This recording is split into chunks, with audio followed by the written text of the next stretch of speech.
आज जो हम लोग पढ़ेंगे वो है अध्याय 3, जिसका नाम है धातु एवं अधातु। यानी ये पूरा अध्याय है धातु और अधातु पर बेस्ड है। तो आइए शुरुआत से ही हम लोग लाइन बाय लाइन समझते हैं। तो देखिए, 9वीं कक्षा में आपने कई तत्वों के बारे में पढ़ा होगा। आपने देखा कि किस प्रकार तत्वों को उनके गुणधर्मों के आधार पर धातु एवं अधातु में वर्गीकृत किया जाता है। यानी आपने कक्षा 9 में कई तत्वों के बारे में पढ़ा है, जिसमें आपने ये देखा है कि किस प्रकार तत्वों को उनके गुणधर्म के आधार पर धातु में और अधातु में वर्गीकृत किया जाता है। अपने दैनिक जीवन में धातु एवं अधातु के उपयोगों पर विचार कीजिए। आप अपने रोज़ के जीवन में बहुत सारे ऐसे धातुएं हैं जिनको आप यूज़ कर रहे हैं, प्रयोग कर रहे हैं, और अधातु का भी आप उपयोग करते हैं। तो उस पर विचार कीजिए। आपके विचार से कौन से गुणधर्म तत्वों को धातु एवं अधातु में वर्गीकृत करते हैं? जरा सोचिए, आखिर वो कौन से गुणधर्म हैं जिनके आधार पर तत्वों को दो ग्रुप में बांट दिया जा रहा है, एक धातु की तरफ और दूसरा अधातु की तरफ। वो कौन से गुणधर्म हैं, विचार करें। किस प्रकार यह गुणधर्म इन तत्वों के उपयोग से संबंधित है? तो जो गुणधर्म है वो गुणधर्म किस प्रकार इन तत्वों के उपयोग से संबंधित है, हम इनके कुछ गुणधर्मों का विस्तार से अध्ययन करेंगे। यानी कि ये जो अध्याय है इन्हीं गुणधर्मों पर आधारित है। तो आइए सबसे पहले हम लोग भौतिक गुणधर्म पर विचार करते हैं। तो सबसे पहले हम लोग धातु से स्टार्ट करेंगे। तो देखिए, इन पदार्थों के भौतिक गुणधर्मों की तुलना करके समूहों में अलग करना सबसे आसान है। धातु जो है इनमें देखिए, इन पदार्थों के भौतिक गुणधर्मों की तुलना करके,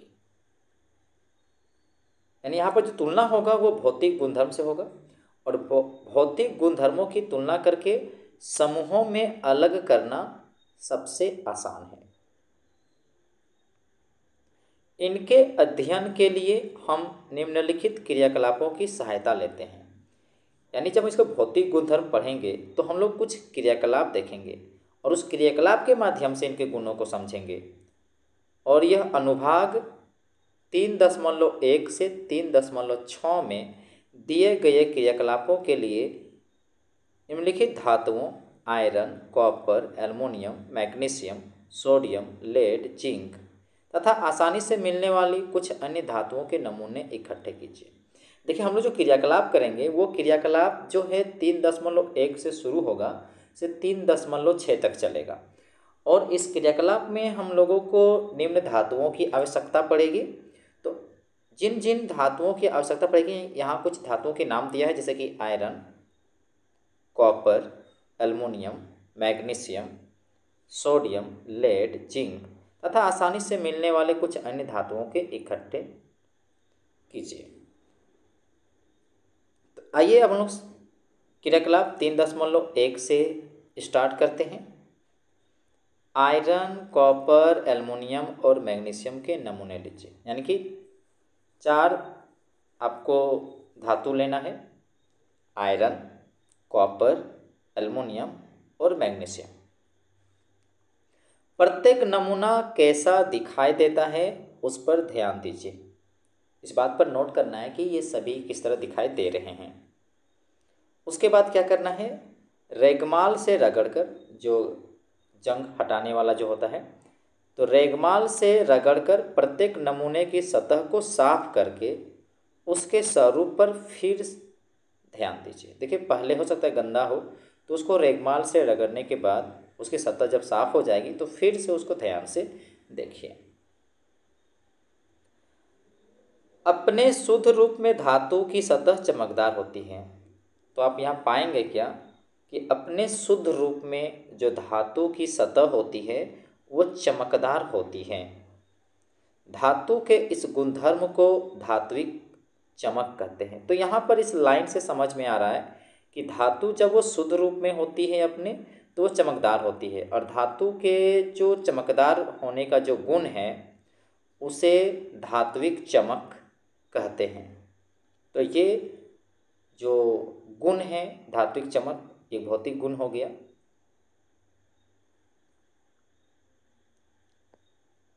अब हम लोग बात करेंगे क्रियाकलाप 3.2 में। आयरन, कॉपर, एल्युमिनियम तथा मैग्नीशियम का एक छोटा टुकड़ा लीजिए। देखिए, आयरन का एक छोटा टुकड़ा लेना है, कॉपर का एक छोटा टुकड़ा लेना है, एल्युमिनियम का छोटा टुकड़ा लेना है और मैग्नीशियम, यानी 4 अलग अलग छोटे छोटे टुकड़े लेने हैं। इन धातुओं को तेज धार वाले चाकू से काटने का प्रयास कीजिए। इन चारों धातु को क्या कीजिएगा, तेज धार वाला जो चाकू होता है उसे काटने का प्रयास कीजिए तथा अपने परीक्षणों को लिखिए। अब क्या ऑब्जर्व कर रहे हैं, क्या पा रहे हैं, उसको लिखिए भी। चिमटे से सोडियम धातु का एक टुकड़ा पकड़िए। यहाँ सावधानी बरतने बोला है, देखिएगा। सोडियम धातु का उपयोग करते समय हमेशा सावधान रहिए। फिल्टर पेपर के बीच दबाकर इसे सुखा लीजिए, क्योंकि नमी यानी जल आने पर ये जलने लगता है, इसलिए इसको फिल्टर पेपर से पहले दबा के सुखा लेना चाहिए। और जब सोडियम धातु का उपयोग हो तो उस समय सावधानी बरतनी चाहिए। आगे देखिए, वाच ग्लास पर रखकर, जो सोडियम है उसको वाच ग्लास में रखकर इसे चाकू से काटने का प्रयास कीजिए। आपने क्या देखा? तो इस क्रियाकलाप से आप देखेंगे क्या, आप देखेंगे धातुएं सामान्यतः कठोर होती हैं, यानी चाकू से नहीं कटता है धातुएं, क्योंकि सामान्यतः क्या होती हैं, कठोर होती हैं। और अच्छी बात यह है कि प्रत्येक धातु की कठोरता अलग अलग होती है, सभी की कठोरता एक जैसी नहीं होती। कुछ काफ़ी ज़्यादा कठोर होती है, कुछ कम होती है, मगर एक चीज़ तो है कि धातुएं कठोर होती हैं। अब हम लोग क्रियाकलाप 3.3 देखेंगे। आयरन, जिंक, लेड तथा कॉपर के टुकड़े लीजिए। इस बार फिर अलग अलग धातु के टुकड़े लेना है। आयरन का टुकड़ा लेना है, जिंक का लेना है, लेड का लेना है और कॉपर का टुकड़ा लेना है। किसी एक धातु को लोहे के ब्लॉक पर रखकर, मतलब कोई लोहा का एक ब्लॉक लेना है और इसके ऊपर धातु के टुकड़े को रखना है और 4-5 बार हथौड़े से प्रहार कीजिए। मतलब लोहे के ब्लॉक के ऊपर रख लेना है टुकड़ा को और फिर उस पर 4-5 बार हथौड़ा से प्रहार करना है। आपने क्या देखा? मतलब आप उसको रखें टुकड़े को, हथौड़ा से प्रहार किए, तो आपने क्या देखा, या वो चपटा हो रहा है या नहीं हो रहा है, इस तरह कुछ देखने को मिलेगा। और यही चीज़ आप सभी धातुओं के साथ कीजिए जो यहाँ पर लिए हैं। तो अन्य धातुओं के साथ भी यही क्रिया कीजिए, जैसे आयरन के साथ कीजिए, जिंक के साथ कीजिए, लेड, कॉपर, इन सभी के साथ लोहे के ब्लॉक के ऊपर रखिए, उसको पीटिए। इन धातुओं के आकार में हुए परिवर्तन को लिखिए कि क्या उसमें परिवर्तन आया है कि नहीं आया है, उसको लिखिए भी। तो देखिए अब क्या पाते हैं, आप देखेंगे कि कुछ धातुओं को पीटकर पतली चादर बनाया जा सकता है। इस गुणधर्म को आघात वर्ध्यता कहते हैं। मतलब लोहे क्या हो, चाहे वो किसी अन्य धातु का हो, तो धातु को जब पीटा जाता है, प्रहार किया जाता है, तो वो पतली चादर जैसी परिवर्तित हो जाती है। तो धातु का प्रहार होने पर पतली चादर जैसे बनना बिना टूटे, तो इसी गुणधर्म को आघात वर्ध्यता कहते हैं। क्या आप जानते हैं कि सोना तथा चांदी सबसे अधिक आघातवर्ध्य धातुएं हैं? तो यहाँ से सीखने को यही मिला कि धातु में जो सबसे ज़्यादा आघातवर्ध्य का जो गुण देखने को मिलता है वो सोना और चांदी में देखने को मिलता है। तो अब तक हम लोगों ने धातु के 3 गुणों को देख चुके हैं। पहला कि वो धातुएं जो होती हैं वो चमक होती है, धात्विक चमक होती है, धातु में चमक का गुण होता है। दूसरा क्रियाकलाप में देखें कि धातुओं में कठोरता का गुण होता है, कठोर होता है धातु। और तीसरा में देखें कि धातु में आघात वर्ध्यता का गुण है। आइए हम लोग अब क्रियाकलाप 3.4 पर बात करते हैं। उन धातुओं की सूची बनाइए जिसके तार आप अपने दैनिक जीवन में देखते हैं। मतलब उन धातुओं की एक लिस्ट तैयार कीजिए, सूची बनाइए जिसका तार आप अपने दैनिक जीवन में देखते हैं। धातु के पतले तार के रूप में खींचने की क्षमता को देखिए। धातु के पतले तार के रूप में खींचने की क्षमता, मतलब धातु में गुण है कि उसको खींचेंगे तो पतली तार के रूप में परिवर्तित हो जाती है। यानी कि धातु का लंबे तार के रूप में परिवर्तित होने का जो गुण है इसे तन्यता कहा जाता है। सोना सबसे अधिक तन्य धातु है। आपको ये जानकर आश्चर्य होगा कि 1 ग्राम सोने से 2 किलोमीटर लंबा तार बनाया जा सकता है। इससे आप अनुमान लगा सकते हैं कि कितनी ज़्यादा तन्यता का गुण है सोना में। आघात वर्ध्यता तथा तन्यता के कारण धातुओं को हमारी आवश्यकता के अनुसार विभिन्न आकार दिए जा सकते हैं। देखिए, चूँकि धातुओं में आघात वर्ध्यता का गुण है, धातुओं में तन्यता का गुण है, इन्हीं दोनों गुणों के कारण हम लोग क्या कर पाते हैं, धातुओं को हम अपनी आवश्यकता अनुसार विभिन्न आकार दे पाते हैं। क्या आप कुछ धातुओं के नाम बता सकते हैं जिनका उपयोग खाना पकाने के बर्तन बनाने के लिए होता है? देखिए, बहुत सारे ऐसे धातुएं हैं जिनका उपयोग खाना पकाने के बर्तन को बनाने में किया जाता है। बेसिकली हम लोग तो एल्युमिनियम, स्टील इस सब का ज़्यादातर प्रयोग करते हैं। कांसा, पीतल भी बर्तन में यूज़ होता है। क्या आप जानते हैं इन धातुओं का उपयोग बर्तन को बनाने के लिए क्यों किया जाता है? मान के कि एल्युमिनियम का बर्तन बनाने के यूज़ हो रहा है, तो बर्तन का प्रयोग जो हो रहा है एल्युमिनियम से क्यों बनाया जा रहा है? मतलब जो भी आप घर में देख रहे हैं जो बर्तन है वो उसी धातु का क्यों बनाया गया है? इसका उत्तर पाने के लिए आइए हम निम्नलिखित क्रियाकलाप करते हैं। यानी क्रियाकलाप के आधार पर समझेंगे कि जो भी बर्तन बना है वो किसी खास धातु से क्यों बना है। तो आइए समझते हैं। तो इसको हम लोग क्रियाकलाप 3.5 के आधार पर समझेंगे। एल्युमिनियम या कॉपर का एक तार लीजिए। देखिए, ये वाला जो हरा टाइप का जो दिख रहा है वो एक तार जो है वो एल्युमिनियम का ले सकते हैं या कॉपर का ले सकते हैं। क्लैंप की मदद से इस तार को स्टैंड पर बांध दीजिए। देखिए, इस क्लैंप की सहायता से इस स्टैंड पर अब उसको बांध देना है। चित्र जैसा कि चित्र 3.1 में दिखाया गया है, आप यहाँ देख सकते हैं। तार के खुले सिरे पर, ये जो खुला सिरा इधर है, ठीक है, जो क्लैंप नहीं किया है वो खुला सिरा हो गया। तो तार के खुले सिरे पर मोम का उपयोग करें। आप यहाँ पर मोम लगाइए। मोम का उपयोग कर एक पिन चिपका दीजिए। देखिए, यहाँ पर एक पिन आपको दिख रहा है, पिन आपको दिख रहा है जो मोम से चिपकाया गया है। स्पिरिट लैंप, देखिए यहाँ पर नीचे जो स्पिरिट लैंप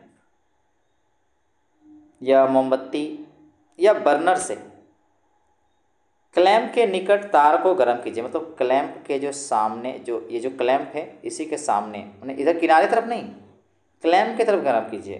क्लैंप के पास गर्म कीजिए, यहाँ नहीं जहाँ पिन है, क्लैंप के सामने गर्म कीजिए। थोड़ी देर बाद आप क्या देखते हैं? जब यहाँ गर्म करते हैं उसके बाद धीरे धीरे धीरे कुछ समय के बाद आप क्या देखते हैं? अपने प्रश्न को लिखिए। क्या धातु का तार द्रवित होता है? क्या ये धातु का जो तार है गर्म होकर द्रवित हो रहा है क्या? उसको देखिए, लिखिए अगर होता है तो, या फिर क्या देख रहे हैं उसको लिखिए। उपरोक्त क्रियाकलाप से पता चलता है कि धातु ऊष्मा के सुचालक हैं। मतलब आप यहाँ देखेंगे कि जब ये धीरे धीरे गर्म होता है तो धीरे धीरे ऊष्मा जो है आगे बढ़ता है तार में, तथा इसका गलनांक बहुत अधिक होता है। देखो धातु जो है जल्दी गलता नहीं है, इसका गलनांक बहुत अधिक होता है। सिल्वर तथा कॉपर ऊष्मा के सबसे अच्छे चालक हैं। ऊष्मा के चालक मतलब जो अपने से होके ऊष्मा को जाने देता है, और जो बहुत अच्छा से जाने देता है वो अच्छे चालक कहलाएंगे। तो उनमें से एग्जाम्पल में आ रहा है सिल्वर तथा कॉपर ऊष्मा के बढ़िया चालक हैं। इनकी तुलना में लेड तथा मरकरी ऊष्मा के कुचालक हैं। अगर हम सिल्वर और कॉपर से तुलना करें तो लेड तथा मरकरी ऊष्मा के कुचालक हैं। क्या धातुएं विद्युत का भी चालक है? जैसे अभी हम लोग देखें कि जब इसको गर्म किए तो धीरे धीरे धीरे इसकी ऊष्मा आगे बढ़ने लगी, तो ये ऊष्मा का चालक है। तो क्या धातुएं विद्युत का भी चालक हैं? आइए पता लगाते हैं। तो अभी हम लोग क्रियाकलाप 3.5 में क्या देखें, 3.5 क्रियाकलाप से सीखने को यही मिला कि धातुएं जो हैं ऊष्मा के सुचालक हैं, वो अपने से होकर ऊष्मा को जाने देते हैं। यही वजह है कि जो खाना पकाने के जो बर्तन होते हैं वो धातु के बनाते हैं ताकि उसमें ऊष्मा का चालन हो सके। अब हम लोग क्रियाकलाप 3.6 देखेंगे। क्रियाकलाप 3.6 चित्र 3.2 की तरह, जैसे यहाँ पर दिखाई दे रहा है आपको, इस चित्र की तरह एक विद्युत सर्किट, जिसको परिपथ कहेंगे हिंदी में, तैयार कीजिए। इस तरह की विद्युत परिपथ तैयार करना है आपको। जिस धातु की जांच करनी है उसे परिपथ में टर्मिनल ए तथा टर्मिनल बी के बीच, यानी यहाँ पर रखना जिसको जांच करना है। उसी प्रकार रखिए जैसा कि चित्र 3.2 में दिखाया गया है। माने जिस धातु को आपको जांचना है वो इन्हीं दोनों टर्मिनलों के बीच में आपको रखना है।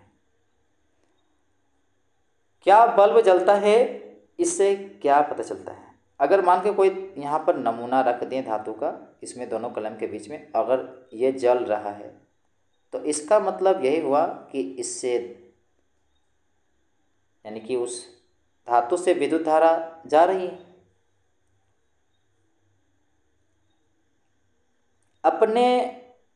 आपने अवश्य देखा होगा कि जिस तार से आपके घर तक बिजली पहुंचती है उस पर पॉलीविनाइल क्लोराइड अथवा रबड़ सामग्री की परत चढ़ी होती है। देखिए जो भी बिजली का तार जो हम लोग यूज़ करते हैं और हमारे घर तक जो तार से जो विद्युत धारा आती है, ठीक है, पोल से, तो उस तार में देखना आपको प्लास्टिक की, रबड़ की सामग्री के ऊपर परत चढ़ी होती है। अब प्रश्न उठता है कि विद्युत तार पर ऐसे पदार्थों की परत क्यों होती है? तो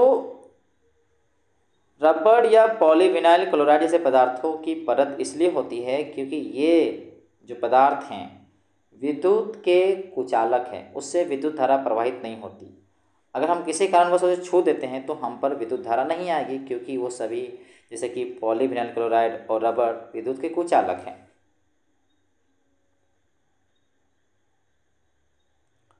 तो क्रियाकलाप 3.6 में हमें सीखने को ये मिला कि धातुएं जो होती हैं वो विद्युत धारा के सुचालक हैं, उसे विद्युत धारा प्रवाहित होती है।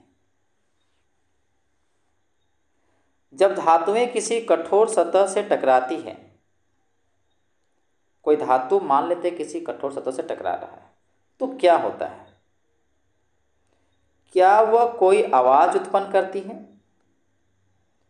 तो देखिए, जो धातुएं कठोर सतह से टकराने पर आवाज़ उत्पन्न करती है उन्हें ध्वनिक कहते हैं। देखिए, जो धातुएं कठोर सतह से टकराने पर आवाज़ उत्पन्न करती हैं उन्हें ध्वनिक कहते हैं, इंग्लिश में सोनोरस कहते हैं। क्या अब आप बता सकते हैं कि स्कूल की घंटी धातुओं की क्यों बनी होती है? क्योंकि उस पर प्रहार किया जाता है किसी कठोर चीज़ से, जिसके कारण वो ध्वनि उत्पन्न करता है। अब यहाँ पर हमें समझ में आ गया कि स्कूल की जो घंटी होती है वो धातु की क्यों बनी होती है, या मंदिरों में जो घंटी होती है वो भी धातु की बनी होती है। हम लोग पशुओं को जो घंटी पहनाते हैं वो भी धातु की ही बनी होती है। तो अभी हम लोग जितने भी क्रियाकलाप देखें उन सारे क्रियाकलापों में धातु के भौतिक गुणों की चर्चा हो रही थी। तो सबसे पहले हम लोग भौतिक गुण की जब चर्चा किए तो सबसे पहला जो भौतिक गुण था वो था धात्विक चमक से। दूसरा भौतिक गुण हम लोग सीखें धातुएं कठोर होती हैं। तीसरा भौतिक गुण सीखें धातुओं में आघात वर्ध्यता का गुण होता है। चौथा भौतिक गुण सीखें धातुओं में तन्यता का गुण होती है। उसके बाद पांचवा हम लोगों ने भौतिक गुण सीखा कि धातुएं ऊष्मा के चालक होते हैं। फिर हमने छठा में सीखा कि धातुएं विद्युत के सुचालक होते हैं। फिर हमने सीखा कि धातुओं में ध्वनिक गुण होता है। तो इतने सारे चीज़ अभी हम लोग सीखें धातु के भौतिक गुणों से।